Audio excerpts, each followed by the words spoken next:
কথাশিল্পী শরৎচন্দ্র চট্টোপাধ্যায়ের পর আসমুদ্র হিমাচল ভারতীয় সাহিত্যের জননন্দিত কথাকার কথাপুরুষ বিমল মিত্রের জন্ম ১৯১২ সালের ১৮ই মার্চ।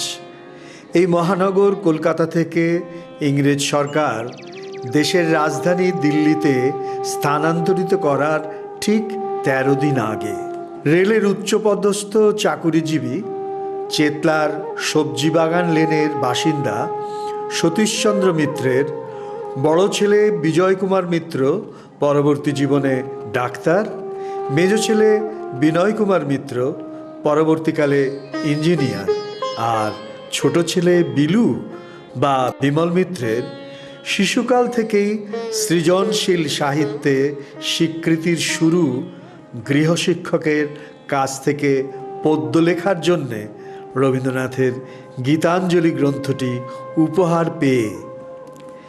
চেতলা স্কুলের প্রধান শিক্ষক সুরেশচন্দ্র চক্রবর্তী ছিলেন বিমল মিত্রের কাছে আদর্শ চরিত্র। রাজাবদল উপন্যাসের কেন্দ্রীয় চরিত্র তিনি।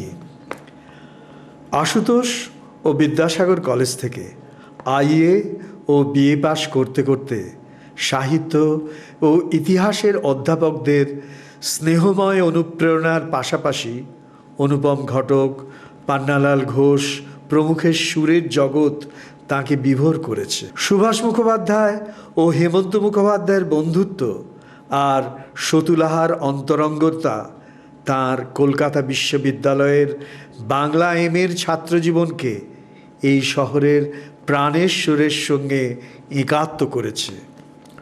অক্রুর দত্ত লেনের হিন্দুস্তান রেকর্ডিং কোম্পানির স্টুডিওতে প্রথম দেখা শচীন দেববর্মনের সঙ্গে, সেখান থেকে শুরু করে ইউনিভার্সিটি ইনস্টিটিউটে ওস্তাদ আব্দুল করিম খাঁর রাগ বিস্তার বিমল মিত্রকে উদ্দীপিত করেছে উপন্যাস লেখার আবর্তন শৈলীতে। বসুমতী, ভারতবর্ষ, প্রবাসী ইত্যাদি ম্যাগাজিনের গল্প লেখক বিমল মিত্রের বিএনআর রেলের চাকরিতে যোগদান।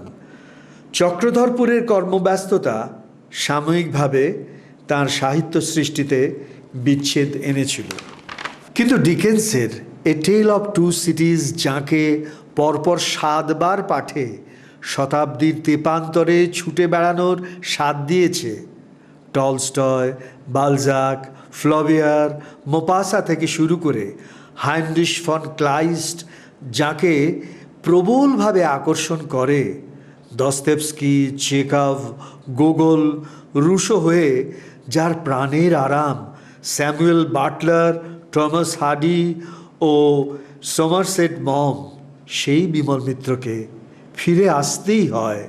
তার রক্তের মধ্যে খেলা করে তার ৩০০ বছরের ইতিহাস সেই পশ্চিম বাংলার রাজধানী কলকাতায়। ১৯৫৩-তে সাহেব বিবি গোলাম গ্রন্থাকারে প্রকাশিত হওয়ার পরের বছরে পুরোটা সময় সাহিত্য সৃষ্টিতে মগ্ন থাকার প্রয়োজনে তিনি রেলের ক্রমোন্নতিময় নিশ্চিত ভবিষ্যৎ ও পেনশন পরিষেবার চাকরি ছেড়ে দিলেন বরাবরের জন্য তার স্ত্রী আভা মিত্রের অনুমোদন নিয়ে।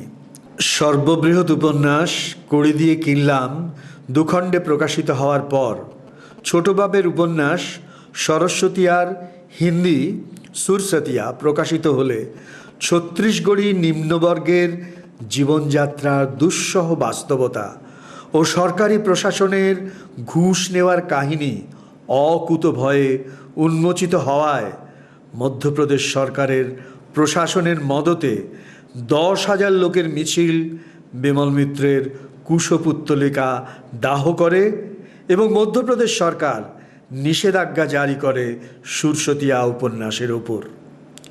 সাহিত্য সাধনার অন্তরায় হতে পারে এই আশঙ্কায় সিনেমা জগৎ ও নাট্যমঞ্চ থেকে দূরে থাকার সংকল্প ছিল বিমল মিত্রের। সাহেব বিবি গোলাম প্রকাশিত হওয়ার পর থেকে এই দুটি দুনিয়ায় একের পর এক প্রবল দাবি নিয়ে হাজির হয়েছে তাঁর জীবনে। রংমহলে শুরু হলো মঞ্চ সফল সাহেব বিবি গোলাম। সাহেব বিবি গোলামের পরে কড়ি দিয়ে কিনলাম দেশ সাপ্তাহিকে ধারাবাহিক প্রকাশিত হওয়ার সময়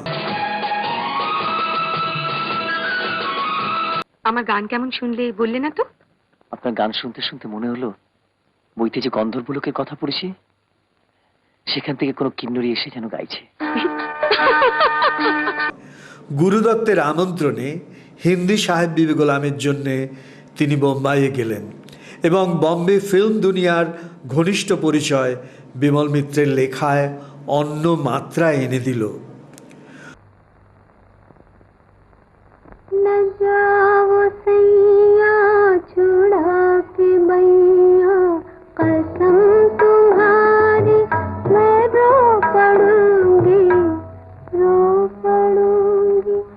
যৌতুক, ফিরিঙ্গি কবিয়াল, তানসেন, কঙ্কাল, নীলাচলে মহাপ্রভু ইত্যাদি অনেক ছায়াছবির চিত্রনাট্যকার বিমল মিত্রের বেনারসি, শেষ পৃষ্ঠায় দেখুন, কড়ি দিয়ে কিনলাম, বাবুমশাই, পতি পরম গুরু, স্ত্রী ইত্যাদি বাণিজ্য সফল বাংলা ফিল্মের কাজ।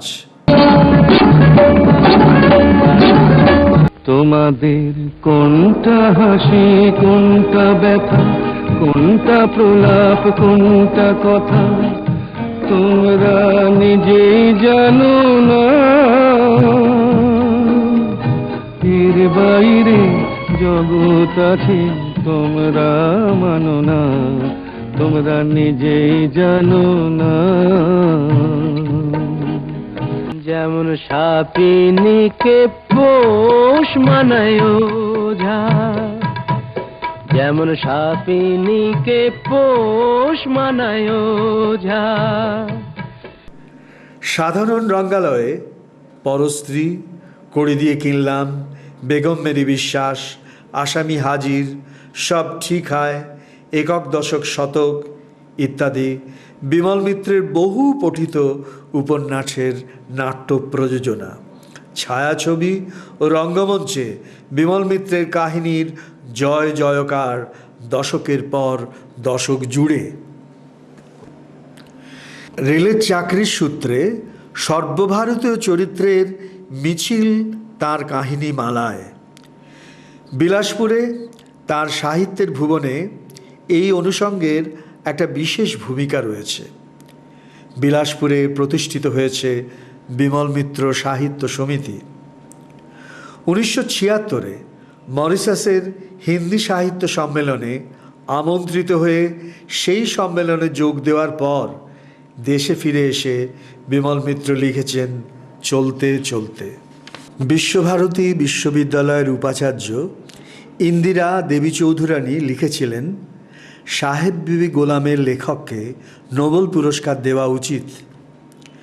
পশ্চিমবঙ্গ সরকার তাঁকে রবীন্দ্র পুরস্কারে 1964-তে, পাঞ্জাবের পুনামচাঁদ বোতারিয়া পুরস্কার 1982-তে, শরৎ পুরস্কার 1984-তে, আনন্দবাজার পত্রিকা অশোক কুমার সরকার পুরস্কার 1985-তে আর বনফুল সাহিত্য পুরস্কার 1990-এ পেয়েছেন বিমল মিত্র।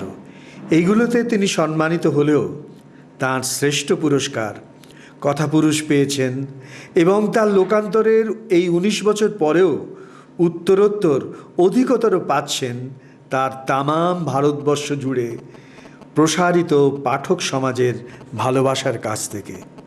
1991-এর 2রা ডিসেম্বর বিমল মিত্রের লোকান্তরের পর বিমল মিত্র সাহিত্য সংসদ, পরে যা বিমল মিত্র একাডেমিতে পরিণত হয়েছে, প্রতি বছর বাংলা সাহিত্যের শ্রেষ্ঠ লেখকদের সম্মানিত করছেন বিমল মিত্র সাহিত্য পুরস্কারে।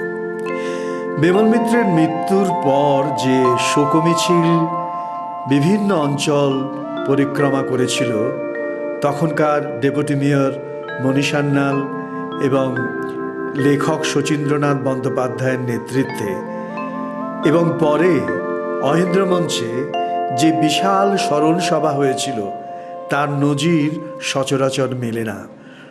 বিমল মিত্রের সাহিত্য সম্পর্কিত যাবতীয় গবেষণায় বিমল মিত্র সাহিত্য একাডেমি সহযোগিতা করে চলেছেন।